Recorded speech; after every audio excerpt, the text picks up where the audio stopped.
Il était une fois, dans une petite ville, une fille nommée Amarashi. Amarashi n'était pas comme les autres. Elle portait une grande cicatrice sombre sur le visage, de son front jusqu'à la joue, qu'elle cachait avec un bandeau. Elle l'avait eue lorsqu'elle était enfant, à la suite d'un accident dont personne n'aimait parler. Son père, un homme fort aux mains tachées d'huile, lui répétait souvent « Amarashi, la beauté n'est pas dans le visage. La vraie beauté est dans le cœur. » Il travaillait dur comme mécanicien, réparant des voitures pour qu'Amarashi puisse aller à l'école. Mais à l'école, personne ne se souciait de la beauté du cœur. Les enfants se moquaient d'elle. Ils la montraient du doigt, chuchotaient dans son dos. « Regarde son visage. On dirait un pot cassé », disait une fille. « Elle fait peur », ajoutait un garçon. Mais le pire d'entre eux, c'était William. William, c'était le chouchou de l'école. Riche, populaire, toujours entouré. Son père possédait le plus grand supermarché de la ville. Il avait les meilleurs vêtements, les plus belles chaussures. Et il avait un don particulier pour humilier Amarashi. Un matin, appuyé contre la porte de la classe, il lui lança « Amarashi la sale. Pourquoi tu viens encore à l'école? Tu ressembles à un monstre. Ton père répare des voitures, il peut pas réparer ton visage ?» Ses amis éclatèrent de rire. Amarashi, elle, ne rit pas. Elle se contenta d'avancer, le cœur lourd, la cicatrice brûlante sous les regards cruels. Mais à l'intérieur, elle était brave. Un jour, à l'heure du déjeuner, le soleil tapait fort, l'air sentait le riz jollof et les haricots. Amarashi, le ventre grondant, serrait fort son plateau. Elle avait économisé toute la semaine pour s'offrir un repas spécial, du riz frit et du poulet. Elle ne vit pas les rires moqueurs. Elle ne vit pas William et ses amis l'observer. Elle alla s'asseoir à sa place habituelle. Mais sans le savoir, ils avaient versé de l'eau sur la chaise. Elle s'assit. Splash! Le froid de l'eau la saisit. Sa jupe trempée colla à sa peau. Un silence glacé tomba, puis « Amarashi a fait pipi sur elle », cria William. Des rires cruels éclatèrent. « Regarde, on dirait un bébé. » Elle s'est vue dans un miroir, elle a eu peur de sa propre tête. Amarashi sentit ses mains trembler. Son cœur battait fort.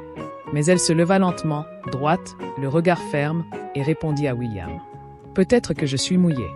Mais toi, tu es noyé dans ton arrogance. » Le silence tomba. Certains élèves hochèrent la tête. William ne souriait plus. Amarashi prit son plateau et sortit, la tête haute. Mais en elle, elle se sentait brisée. Et William, il n'aimait pas ça du tout. La semaine suivante, quelque chose de pire arriva. Il avait plu toute la matinée, laissant des flaques de boue épaisse dans la cour de l'école. Amarashi marchait, ses livres contre elle, quand elle tomba nez à nez avec William et sa bande. « Où tu vas, Amarashi la géante ?» Elle voulut partir, mais ils lui bloquèrent le chemin. Derrière elle, une flaque de boue, sombre comme la nuit. William sourit et la poussa. Amarashi tomba face contre terre, dans la boue. « Maintenant ton visage est aussi sale que le sol », cria-t-il. Elle se redressa lentement, de la boue plein les cheveux, les vêtements, la cicatrice.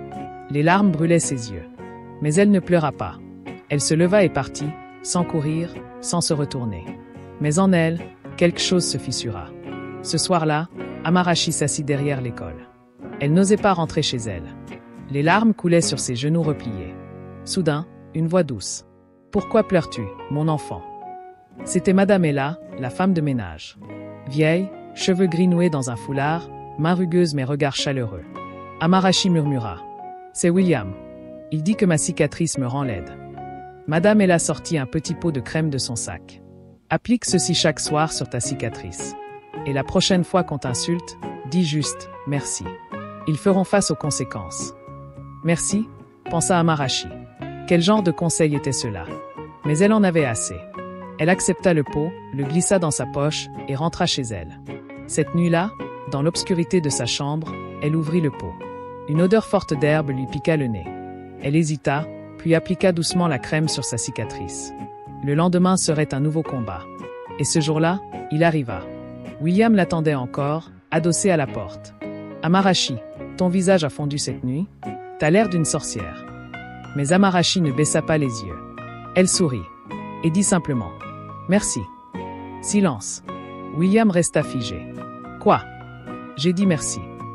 Et elle passa calmement à côté de lui. Le rire n'était pas venu. Les chuchotements non plus. William sentit une gêne étrange. Il n'aimait pas ça du tout. Mais il allait comprendre. Le lendemain matin, William n'était pas à l'école. Ni le jour suivant. Au bout du 3e jour, On apprit la nouvelle. William était malade. Très malade. Cloué au lit, sans voix, son corps faible, son visage enflé. Les médecins n'y comprenaient rien. Les injections ne marchaient pas. Les prières non plus. Même les meilleurs pasteurs, imams et guérisseurs échouèrent. Cette maladie n'est pas naturelle, murmura une vieille femme au marché à sa mère. Il a offensé une fille très puissante. Si elle ne le pardonne pas, il ne guérira jamais. La mère de William, effrayée, courut chez le directeur. « S'il vous plaît, qui a-t-il pu offenser ?» Le directeur soupira. Il y en a une. Celle qui l'a tourmenté pendant des années. Amarachi. Les parents de William se précipitèrent chez Amarachi. Son père réparait une voiture dans la cour. Ils tombèrent à genoux. « Ah, notre fils est malade, il va mourir. Le directeur dit qu'il doit être pardonné par votre fille. » Amarachi apparut, les bras croisés. Elle les regarda. « Je ne lui ai rien fait. » Son père posa les mains sur ses épaules. « Mon enfant, même ton pire ennemi ne mérite pas cette souffrance. Pardonne-lui. » Amarachi regarda son père, puis les parents de William, qui tremblaient devant elle. « Je le pardonnerai, à une condition. Il quitte l'école.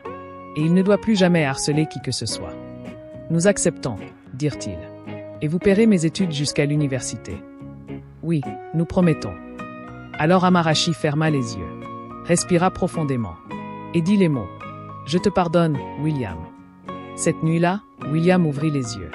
Il parla. Il mangea. Il se remit. En 4 jours, il allait mieux. Il ne retourna jamais à l'école. Et Amarachi? Elle ne fut plus jamais moquée. Les élèves la regardaient avec respect. Elle n'était plus la fille à la cicatrice. Elle était devenue la fille au pouvoir. La fille qu'on avait blessée et qui avait guéri un cœur par le pardon. Si tu as aimé cette histoire, clique sur j'aime, abonne-toi à la chaîne et dis-nous en commentaire ce que tu as appris. À très bientôt pour une autre histoire africaine inoubliable.